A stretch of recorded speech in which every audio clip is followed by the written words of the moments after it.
Hello guys, welcome back to our YouTube channel. അപ്പോൾ ഇന്നത്തെ video എന്താണെന്ന് വെച്ചാൽ നമ്മളെ ചെക്കിലുള്ള ജോബ് ഓപ്പർച്യൂണിറ്റീസ്, എന്തൊക്കെ ജോബാണ് ഇവിടെ ഉള്ളത്, പിന്നെ ഏതൊക്കെ തരത്തിലുള്ള എന്താണ് സാലറി, പിന്നെ എങ്ങനത്തെ ജോബുകളാണ് നമുക്ക് ഇവിടെ കിട്ടുക, ഫുൾ ടൈം ആണോ പാർട്ട് ടൈം ആണോ, അങ്ങനത്തെ ഒരു ഇൻഫോർമേറ്റീവ് ആയിട്ടുള്ള വീഡിയോ ആണ്. കുറച്ച് ദിവസമായി നമ്മൾ വീഡിയോസും കാര്യങ്ങളൊക്കെ ഇട്ടിട്ട് ഇവിടെ എക്സാമും കാര്യങ്ങളും തിരക്കൊക്കെ ചെയ്യും. അപ്പോൾ ഏകദേശം അതൊക്കെ കഴിഞ്ഞ് അപ്പോൾ നമ്മളോടൊപ്പം ഇന്നത്തെ വീഡിയോയിലുള്ളത് നീരജാണ്. അപ്പോൾ നീരജിനോട് ചോദിക്കുക ഇതിൻ്റെ കാര്യങ്ങൾ എന്തൊക്കെയാണ്. അപ്പോൾ നീരജിനെ നമുക്കൊന്ന് പരിചയപ്പെടാം. ഓക്കെ, നീരജ് പറയൂ. ഞാൻ നീരജ്, തിരുവനന്തപുരം ജില്ലയിലെ ആറ്റിങ്ങിൽ നിന്ന് വരുന്നു. ഓക്കെ, ഞാൻ ഇവിടെ ചെക്കിലെ സിലീസിയൻ യൂണിവേഴ്സിറ്റിയിലാണ് പഠിക്കുന്നത്. ഓക്കെ, നമ്മളൊക്കെ ഒരേ യൂണിവേഴ്സിറ്റിയിലൊക്കെ തന്നെയാണ് പഠിക്കുന്നത്, സെയിം യൂണിവേഴ്സിറ്റി തന്നെയാണ്. ഓക്കെ, അപ്പം നീരജ് പഠിത്തത്തിനോടൊപ്പം തന്നെയാണോ ഈ പാർട്ട് ടൈം അല്ലെങ്കിൽ ഫുൾ ടൈം ജോബ് കൊണ്ടുപോകുന്നത്? എക്സാം കഴിഞ്ഞു, ശേഷമാണ് ജോലിക്കും കാര്യങ്ങളൊക്കെ നോക്കിയത്. ഫുൾ ടൈം ജോബാണ്. ഫുൾ ടൈം ജോബാണ് ഇപ്പൊ ചെയ്തുകൊണ്ടിരിക്കുന്നത്. ഓക്കെ, എന്താണ് നീരജ് ചെയ്യുന്ന ഇവിടുത്തെ ജോബ്? ഞാൻ ഇവിടുത്തെ ഒരു വെയർഹൗസിലെ സ്റ്റോക്ക് അഡ്മിൻ ആയിട്ടാണ് ജോലി ചെയ്യുന്നത്. അപ്പോൾ വെയർഹൗസിൽ ഈ ചെക്കിൽ പ്രധാനമായിട്ട് നമുക്ക് ഇവിടെ ഒരു മാനുഫാക്ചറിങ് ഒക്കെ ആയിട്ട് കൂടുതലായിട്ടുള്ള ഒരു കൺട്രിയാണ്. അപ്പോൾ കുറേ വെയർഹൗസ് ജോബുകളൊക്കെ ഇവിടെ അവൈലബിൾ ആണെന്നുള്ള ഒരു കാര്യമുണ്ട്. അപ്പം വെയർഹൗസ് ജോബാണ് നീരജ് ചെയ്യുന്നത്. അപ്പോൾ ഏത് കമ്പനിയുടെ വെയർഹൗസ് ജോബിലാണ് നീരജ് വർക്ക് ചെയ്യുന്നത്? സ്പോർട്ടിസിമോ എന്ന് പറയുന്നത് ഏറ്റവും വലിയ വെയർഹൗസ് ആയ സ്പോർട്ടിസിമോ എന്ന കമ്പനിയിലെ വെയർഹൗസിലാണ് ജോലി. സ്പോർട്സിമോ എന്ന് പറഞ്ഞാൽ ഇവിടുത്തെ ഒരു സ്പോർട്സ് റിലേറ്റഡ് ആയിട്ടുള്ള കാര്യങ്ങൾ, നമ്മൾ ഡെക്കാത്തലോണൊക്കെ പോലുള്ള ഒരു കമ്പനി തന്നെ അതല്ലേ? ഓക്കെ, അപ്പം ഡെക്കാത്തലോൺ ആ ഒരു കമ്പനിയിലാണ് ഇവൻ വർക്ക് ചെയ്യുന്നത്. അത് പറഞ്ഞാൽ തന്നെ 18ഓളം രാജ്യങ്ങളിലാണ് ഇതിന്റെ ഔട്ട്ലെറ്റുകൾ വ്യാപിച്ച് കിടക്കുന്നത്. അപ്പോൾ ചില്ലറ പരിപാടിയൊന്നുമല്ല, ഭയങ്കര ഗംഭീരമായിട്ടുള്ള ഒരു പരിപാടിയിലാണ്.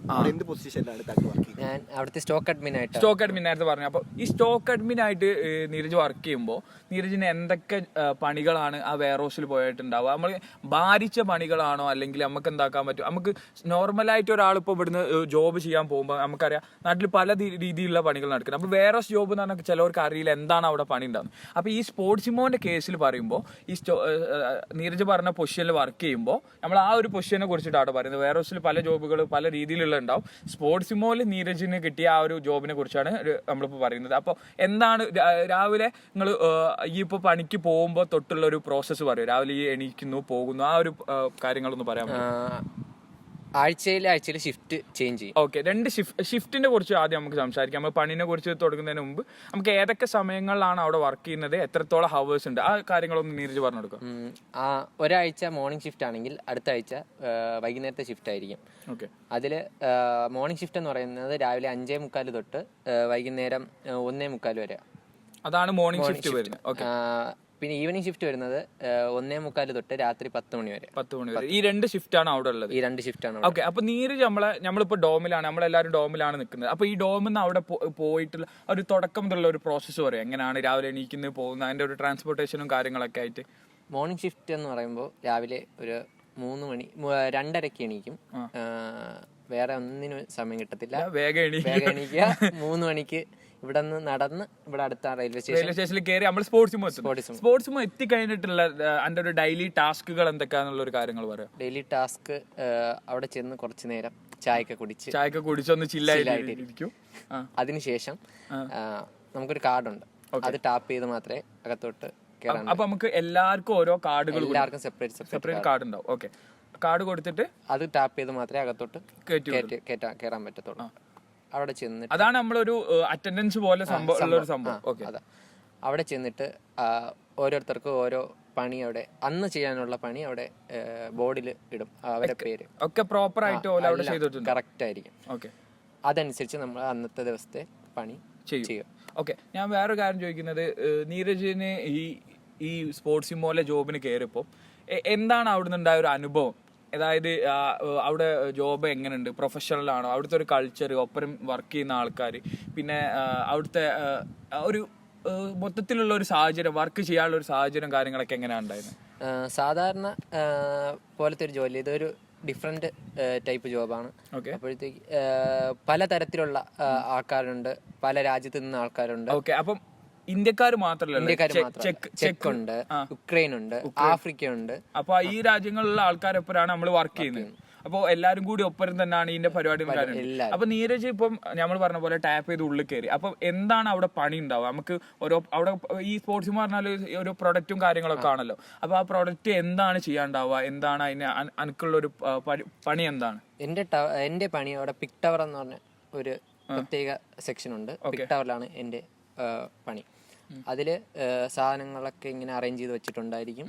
അവിടെ നിന്ന് ഓരോ സാധനം പിക്ക് ചെയ്ത് കളക്ട് ചെയ്ത് കൺവെയറിൽ കയറ്റി ബോക്സ്. സ്പോർട്സ് എന്ന് പറഞ്ഞ കമ്പനിക്ക് കുറെ ഓർഡറും കാര്യങ്ങളും വരും. ആ ഓർഡറിനനുസരിച്ചുള്ള പിക്കിങ്ങും കാര്യങ്ങളും പാക്കിങ്ങും കാര്യങ്ങളൊക്കെ ആണ് നിങ്ങൾക്ക് അവിടെ ഡീൽ ചെയ്യേണ്ടത്. ഓക്കെ, അപ്പൊ പണിനെ കുറിച്ച് ഏകദേശം നിങ്ങൾക്ക് എല്ലാവർക്കും ഒരു ധാരണ ആയി എന്ന് വിചാരിക്കുന്നു. പിന്നെ നമുക്ക് അടുത്ത അറിയാനുള്ളത്, നമുക്ക് അവിടുന്ന് ഫുഡ്, പിന്നെ നമുക്ക് അവിടുന്ന് എന്തെങ്കിലും ഓല ഡ്രസ്സ്, ഷൂ, അങ്ങനെ എന്തെങ്കിലും അവിടുന്ന് ഓല ആക്സസറീസ് ആയിട്ട് നമുക്ക് കിട്ടും. എന്താണ് എന്തെങ്കിലും അങ്ങനത്തെ എന്തെങ്കിലും ബെനിഫിറ്റ്സ് കാര്യങ്ങൾ എന്തെങ്കിലും ഉണ്ടോ? പണിക്ക് കയറുന്ന ദിവസം തന്നെ ഓരോരുത്തർക്കും ഓരോ ഹെൽമെറ്റ്, ഓരോ കത്തി, ഓരോ മാർക്കർ, ഇതിന്റെ ഒരു ഡ്രസ്സ്, ഒരു ഷർട്ട്, ഒരു ജോഡി ഷൂ, അങ്ങനത്തെ കാര്യങ്ങൾ നമ്മൾ അവിടെ വർക്കിന് കയറുന്ന സമയത്ത് തന്നെ എന്താക്കാൻ പറ്റും, അവിടെ നമുക്ക് കിട്ടും. ഓക്കെ, ഫുഡ് നമുക്ക് ഒരാഴ്ച ഓരോ ഫുഡ് നമുക്ക് ഓർഡർ ചെയ്യാം. നമ്മുടെ സാലറിന്ന് ഫുഡ് കട്ട് ചെയ്യാം. പക്ഷെ അത് ചെക്ക് ഫുഡ് ആയിരിക്കും. ഡിഫറെന്റ് ഓരോ ദിവസം നമുക്ക് ഓരോ ഫുഡ് എക്സ്പ്ലോർ ഫുഡുകൾ, അതായത് ചിക്കൻ ഐറ്റംസ് ആണോ, പോർക്ക് വരുന്നുണ്ടോ, പോർക്ക് ഐറ്റംസ് ഉണ്ട്, ബീഫ് ഐറ്റംസ് ഉണ്ട്, അങ്ങനത്തെ കുറെ ഐറ്റംസ് ആയിട്ടുള്ള ഫുഡും കാര്യങ്ങളാണ്. അപ്പം നമ്മൾ ഇത്രയും കാര്യം ഓവറോള് നീരജിന്റെ ഒരു എക്സ്പീരിയൻസ് എങ്ങനെയുണ്ട് ആ ഒരു വർക്കിന് കയറിയിട്ട്? നല്ലതാണോ, അല്ലെങ്കിൽ ഇവിടെ വന്നിട്ട് നമുക്ക് കുറച്ച് ഏൺ ചെയ്യാൻ പറ്റും, പിന്നെ വലിയ ഈ ഷിഫ്റ്റിന്റെ കാര്യങ്ങളൊക്കെ പറയാം. ഓവറോൾ ഒരു എക്സ്പീരിയൻസ് പറയും. ഇപ്പൊ 2 മാസത്തോളം 1.5 മാസത്തോളമായിട്ടുള്ള വർക്ക് ചെയ്യുന്നത്. അപ്പം ആ ഒരു എക്സ്പീരിയൻസ് പറയാൻ പറ്റും? എന്റെ ഒരു എക്സ്പീരിയൻസ് വെച്ചാണ് ഈ സാലറിക്ക്, കിട്ടുന്ന സാലറിക്ക് ഈ പണി അടിപൊളി, ഹാപ്പിയാണ്, നീരജ് ഹാപ്പിയാണ്. ഓക്കെ, അപ്പം നമുക്ക് പുറത്തുനിന്നൊക്കെ കുറച്ച് ആൾക്കാർ ഇങ്ങനെ മെസ്സേജ് അയക്കുന്നുണ്ട്, ഇവിടെ ജോബ് കിട്ടും ഫുൾ ടൈം. നമ്മൾ വർക്ക് വിസ കാര്യങ്ങളായിട്ട് നമുക്കറിയില്ല, പക്ഷെ നമ്മളിപ്പോൾ ഇവിടെ സ്റ്റുഡൻറ് വിസയിലുള്ള നമ്മൾ വർക്ക് ചെയ്യുന്ന ഒരു എക്സ്പീരിയൻസ് ആണ് പറഞ്ഞത്. അപ്പോൾ ഇവിടെ വേറെ ദിവസം കാര്യങ്ങളും ജോബ്സും ഒക്കെ ഉണ്ട്. അപ്പോൾ നിങ്ങൾക്ക് വേണമെങ്കിൽ ഇവിടെ എത്തിക്കഴിഞ്ഞിട്ട് ഇങ്ങനത്തെ ജോബുകളൊക്കെ നിങ്ങൾ ഫൈൻഡ് ചെയ്ത് കഴിഞ്ഞാൽ നിങ്ങൾക്ക് എന്താക്കും ആ ഒരു ജോബ് ഓപ്പർച്യൂണിറ്റിയും കാര്യങ്ങളുണ്ടാവും. പിന്നെ ഇതിന്റെ മെയിനായിട്ട് എല്ലാവരും ചോദിക്കുന്ന ഒരു കാര്യമാണ് ഇതിന്റെ സാലറി എന്താണെന്നുള്ളത്. സാലറി എന്താണെന്ന് വെച്ചാൽ നമുക്ക് 140 പെർ ഹവർ ആണ്, ചെക്ക് റോൺസ് ആണ് 1 ഹവറിന് നമുക്ക് ഇവിടെ സാലറി കിട്ടുന്നത്. നമ്മൾ എത്രത്തോളം ഷിഫ്റ്റ് എടുക്കുന്നോ, നമ്മൾ എത്രത്തോളം ഡേയ്സ് നമ്മൾ ഓവർ ടൈം എടുക്കുന്നോ അതിനൊക്കെ അനുസരിച്ചിരിക്കും നമ്മളെ സാലറി. അപ്പോൾ നമ്മൾ ഗ്രോസ് നോക്കുകയാണെങ്കിൽ ഒരു 24 to 30, 35 ഒക്കെ നമുക്ക് ഓവർ ടൈം എല്ലാം കൂടി കൂട്ടിയിട്ട് നമുക്ക് എന്താക്കാം ഏൺ ചെയ്യാൻ പറ്റും. അപ്പോൾ അത് നാട്ടിൽ എത്ര ആവും എന്നുള്ളത് നിങ്ങൾ കൺവേർട്ട് ചെയ്ത് നോക്കിയാൽ മതി. അപ്പോൾ അതാണ് ഇവിടെ നോർമലി നമുക്ക് കിട്ടുന്ന സാലറി. സാലറിന്റെ കാര്യത്തിലൊക്കെ വലിയ പ്രോപ്പറായിട്ട് കറക്റ്റ് ആണോ? സാലറി ഒക്കെ ഒരു പ്രശ്നമില്ല, കറക്റ്റ് ആ പറഞ്ഞ ഡേറ്റിന് കാര്യങ്ങളാക്കിയിട്ട് വലിയ സാലറി തരും. ഓക്കെ, അപ്പോൾ ഗായ്സ്, അപ്പം നമ്മളെ സ്പോർട്സ് മോലെ ഒരു വേറെ വർക്കിന്റെ കാര്യങ്ങളാണ് നീരജ് ഇവിടെ പങ്കുവെച്ചത്. അപ്പം എല്ലാവർക്കും ഈ വീഡിയോ ഇഷ്ടപ്പെട്ടെന്ന് വിചാരിക്കുന്നു. അപ്പം ഇതിൽ എന്തെങ്കിലും സംശയങ്ങളോ കാര്യങ്ങളോ ഉണ്ടെങ്കിൽ നിങ്ങൾ കമന്റ് ബോക്സിൽ ജസ്റ്റ് മെൻഷൻ ചെയ്താൽ മതി. നമുക്ക് അറിയുന്ന കാര്യങ്ങളാണെങ്കിൽ നമ്മൾ പറഞ്ഞു തരും. അപ്പോൾ ഇതുപോലെയുള്ള പുതിയ പാർട്ട് ടൈം ആയിട്ടും ഫുൾ ടൈം ആയിട്ടുള്ള ഇവിടുത്തെ ജോബ് ഓപ്പർച്യൂണിറ്റിനെ കുറിച്ചുള്ള വീഡിയോകളൊക്കെ ഇനി വരുന്നതായിരിക്കും. അപ്പോൾ നിങ്ങൾ എല്ലാവരും എന്ത് ചെയ്യുക, സബ്സ്ക്രൈബ് ചെയ്യുക. അപ്പോൾ see you guys, bye by.